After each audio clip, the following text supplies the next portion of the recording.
So remember, there was a new homework assigned yesterday that's due today, but if you need more time on it, feel free.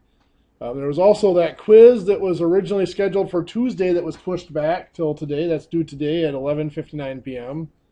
And the quiz that was normally scheduled for today is pushed back until tomorrow at 11:59 p.m. So you're going to have two quizzes in a row, today and tomorrow. So anyway, yesterday we talked about square roots and Pythagorean theorem and things like this. So let's say we have a triangle with sides of 11 feet and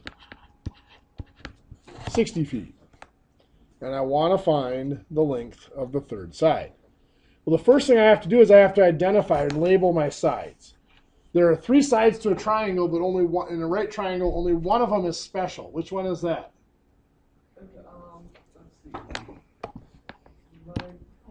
It's called the hypotenuse, and it's the one that is not part of the right angle. It's across from the right angle. So the side that's across from the right angle is this one. And that happens to be the one we're looking for, is the hypotenuse. The other two sides are called, you used the word earlier, Cody. Legs. Very good. Those are the legs. So the legs are always labeled sides A and B, and the hypotenuse is labeled side C. And our rule is A squared plus B squared equals C squared. So do we know the length of side A? Yes, that's the 11. So that's 11 squared. Plus, do we know the length of side B? Yes, that's 60. So it's 60 squared. Equals, do we know the length of side C? No, that's the one we're looking for. So now we have 11 squared is 121. 60 squared is 3,600. And then this is C squared. What's next? Now we add those together to get 3,721 equals C squared. And then we square root to get rid of the squared. Square root of 3,721 is 61. C is 61. So this is 61 feet. Sound familiar? You're right.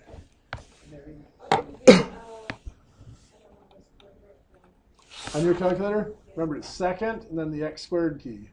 When you type in the 3721. So what is it again? A what? A squared plus B squared equals C squared.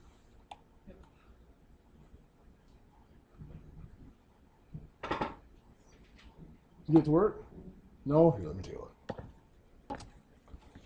We may run into ones.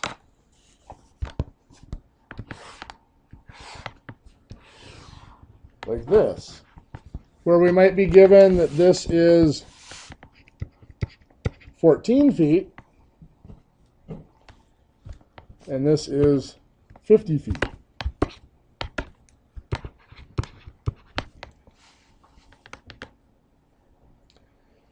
We want to find this side here. We'll call it X. Well, again, which one's the hypotenuse? The 50 is the hypotenuse. So that's going to be labeled side C. Of course, the other two are legs. They'll be A and B. It doesn't matter which one is which. I always like to make my variable A if it's one of the legs. So A squared plus B squared equals C squared.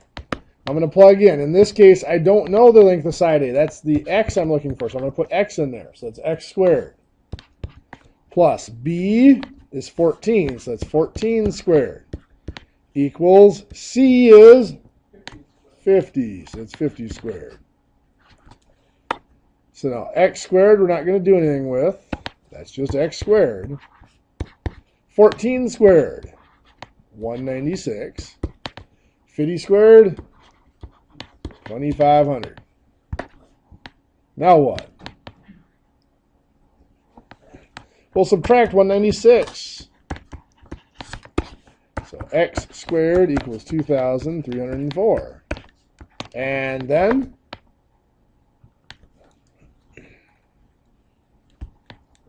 square root. X equals 48.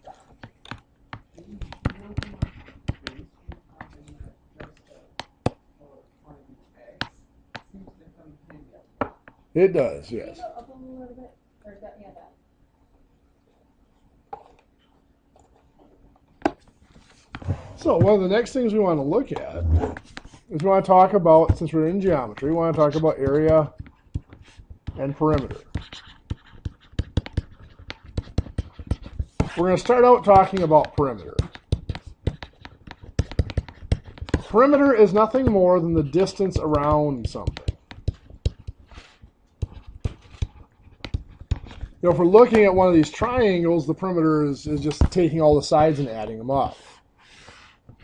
So if we have a 5 foot, 12 foot, and 13 foot, if I want to find the perimeter, it's just going to be 5 plus 12 plus 13, which adds up to 30 feet.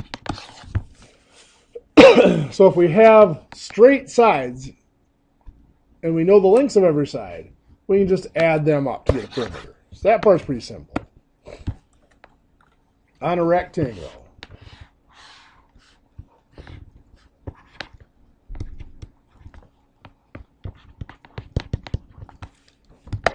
now I'd have to tell you this is a rectangle by either putting the boxes in there or somehow telling you that is a rectangle. On a rectangle, of course, opposite sides are equal. So even though it isn't labeled, we know this side is 8 inches and this side is 15. So I could do 8 plus 15 plus 8 plus 15, adding up the sides. But there's a shortcut for a rectangle where we say it's 2 times the length plus 2 times the width. So the length is 15, so it's 2 times 15 plus the width is 8, so 2 times 8. 2 times 15 is 30. 2 times 8 is 16, which adds up to 46. And that's in inches, so there's a 46-inch perimeter. When do you do the inches squared again? Later. Yeah, Cody? Could we just equal L squared plus W squared? No. 2 times L and L squared are different. Very, very different. Oh, yeah.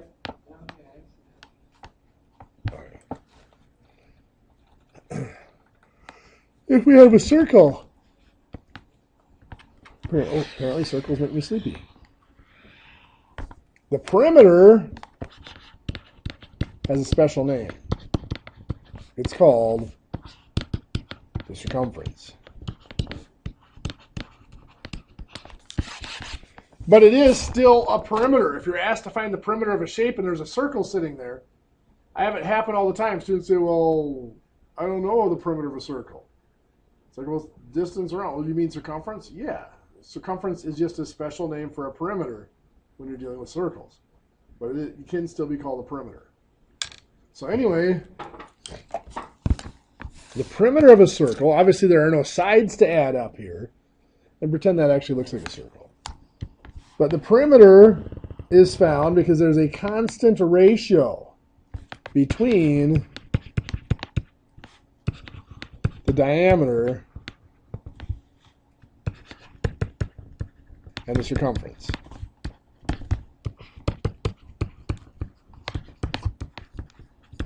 And that constant ratio is the magical number pi. 3.14 approximately. 3.14159, blah, blah, blah, blah, blah. If you really wanted to know, you go to your calculator, and most of your calculators do have a pi key. There you go, 3.14159265.4, and it rounds it off there. It keeps going on forever and ever and ever and ever. When I was in college, they had a book in the math library called The Book of Pi, and it went on for like 180 some pages with just the digits of pi right now. Oh, there's a movie Oh, yeah? called, what is that? Life of Pi. Oh, yeah, that's a little different. Yeah. The Book of Pi was not terribly interesting reading. But For you, maybe because so anyway, if I have a diameter of 8 inches, to find the circumference is just pi times the diameter. Now remember, we've talked, well, that's the diameter. We've also talked about the radius. The radius just goes from the center out, which would, how does that relate to the diameter?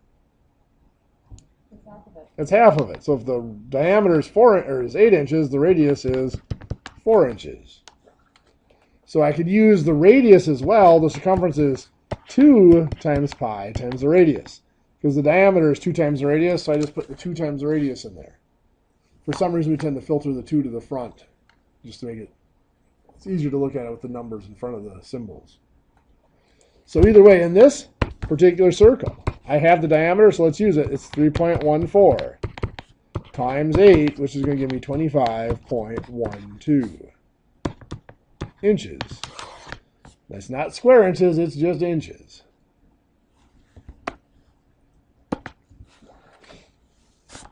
If you use the pi key on your calculator, you get 25.13, slightly different, no big deal.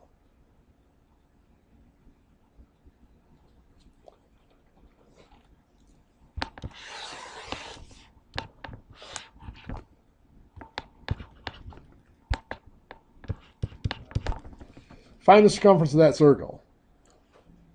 Look at the wrong numbers. Yeah, this one ends up being pi, or the circumference is 2 times pi times 5, which is 31.4 feet. Not so bad, right? Well, then let's take a look at some. Wait, I'm talking to you. I need to get Okay, what do you need? But how is it right then if you just multiply it by hand? You don't get that. That's because pi is not really 3.14, it's 3.14159. So that adds a little. So, let's look at areas. Areas, to define an area, I want to define a little bit more of our basic geometry. In geometry, the most basic symbol, most basic concept is that right there. It's not a dot. In geometry, it's called a point, which just marks out a location. To create a length, we take that point and we just move it in a single direction. The distance that it is moved is equal to the length of that segment. And in real life, we tend to deal with segments. We don't really deal with rays or lines. I mean, occasionally we'll deal with a ray, but for the most part, we are dealing with segments. They have a finite length, a measurable length. So that distance is equal to the length of that segment. Once we have a segment, or a length, we can take that length and we can move it in a second direction. Now the requirement, however, is, since we moved in this direction the first time to create the length, our second direction must be perpendicular to the first motion. So basically here we can move it up or down. And let's say we move it down. What we've created is an area. And the size of that area is equal to the length of this original piece times this distance that we moved. And that distance is often called the width.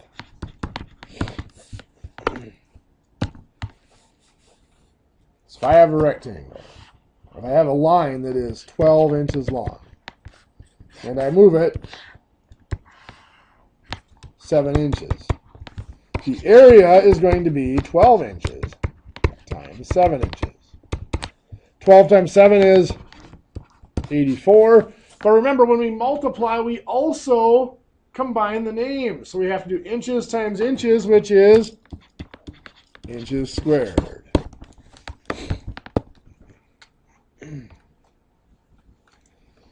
The cool thing about this is as long as that original length stays parallel to where it started, we don't have to move it in a straight line. Let me show you what I mean. So let's go back to our 12 inches here. Let's say this time, instead of dragging it straight down, I'm going to drag it off at an angle like that. I've created a parallelogram. But remember, we talked about distance always being measured perpendicular. So the distance it moved is going to be measured at a perpendicular. And let's say that distance is still 7 inches. Guess what the area still is? 12 inches times 7 inches is still 84. You got it. So when we're calculating an area, we must, absolutely must, have two dimensions that are perpendicular to each other. Whatever the length of this side is, we don't care because it doesn't do anything for us. We have to have that perpendicular dimension, the 7 inches, to get a height.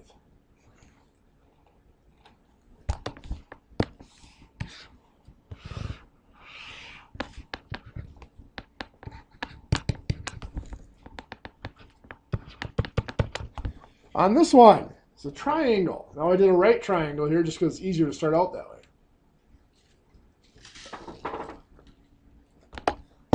But if I want to find area, I think of it this way. I think of it as a full rectangle. How would I find the area of that rectangle? 12 times 5 or 5 times 12, either one. But I'm not looking at the whole rectangle. I'm only looking at this triangle, which is how much of it? Half, or divided by 2. So that's 30 inches squared.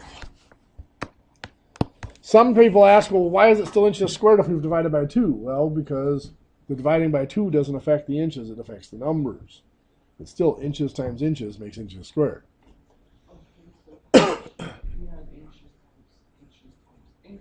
Be inches cubed. Yes, inches times inches times inches is cubic inches. I think you should hire him to work for you this minute. Hire him? Okay. But it doesn't have to be a right triangle like this. It could be a triangle like this. See, this is still 12 inches. But the thing is, remember, we said we had to have dimensions that are perpendicular to find area. So we have to have this dimension here. Why do we have to have that one? Well, because we're still equating this back to a rectangle. And that would be the height or the width of the related rectangle. That's 5 inches. The area of that black triangle is still 12 times 5. And we have to remember to divide by 2 because that triangle is only half of the related rectangle.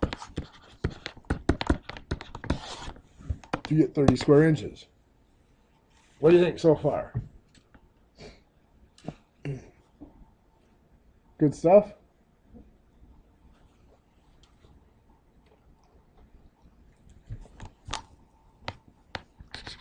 So let's do this. A bike with 26-inch wheel.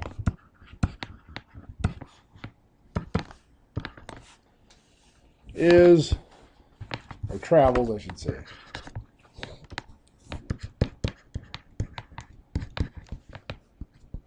(300) revolutions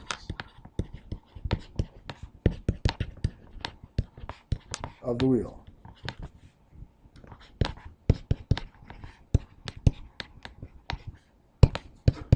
Question is, how far did it go? So 26-inch wheel. What we're looking at is a circle. What that means is a 26-inch diameter. So the first thing we need to know is how far around that circle this is, correct? Yes? No? Sure. So there's a circumference. How do we find that? Pi times the diameter. So pi times 26. So 3.14 times 26. 81.64? That's 81.64. That's still inches because the 26 was in inches. Now we're going to go around 300 times. So I'm going to take that 81.64 times 300.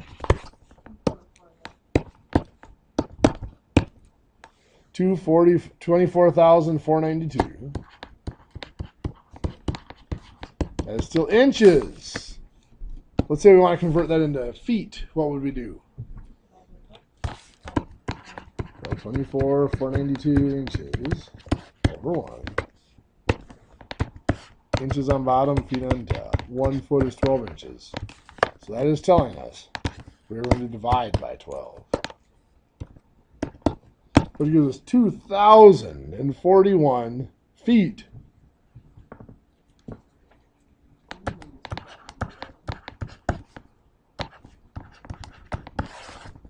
What do you think? Doable? Not so bad? Anybody need to go cry a little bit before we go on?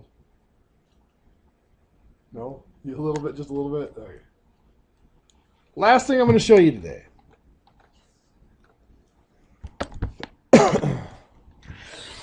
Talked about area of rectangles, talked about area of triangles, talked about perimeter of rectangles, triangles, and circles.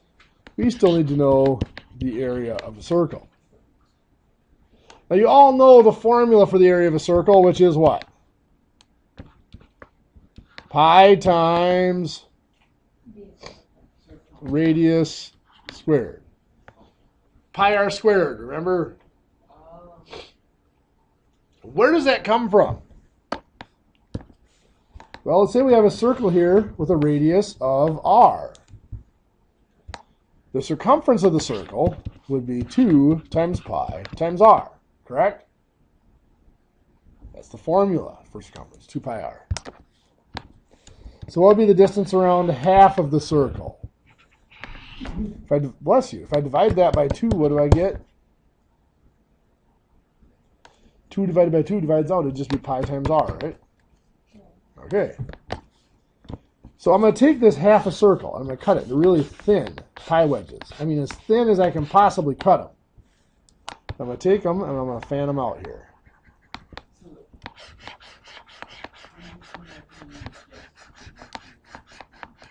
My what isn't liking me?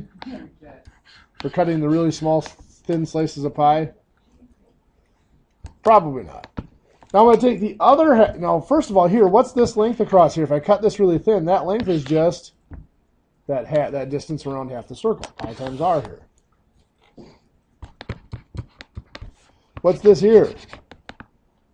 That's just the radius of the circle. That's r. That's just from here to here, right? Radius. So I take the other half circle and I cut it into equally thin pi wedges. And I fan them out and I slide them in here. It should fit in here just perfect. To complete that, what shape do I basically have here now? A rectangle. And its area is length times width. Pi r times r is pi r squared. Simple enough? You don't need to remember where the formula came from.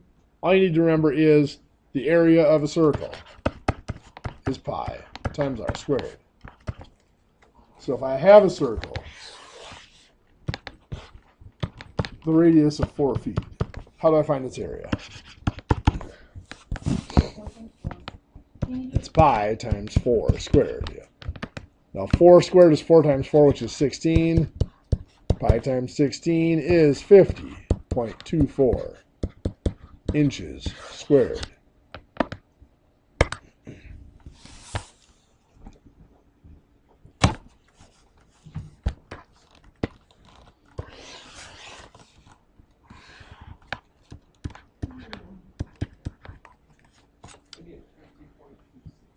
Let's just use your pi button. Remember, 50.26 is if you use the pi button. I'm just using 3.14 when I'm calculating this in my head. It's easier for me that way. Didn't you put feet there and then inches squared over there? Oh, that should be feet squared. You are correct. Thank you. So down here, if I have 12-inch diameter, how do I find the area? On the what? The area.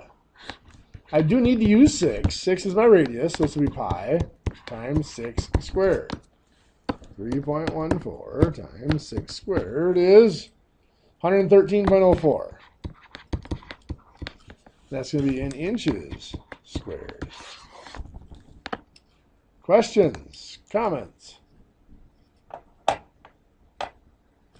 Guess what? That's enough for today.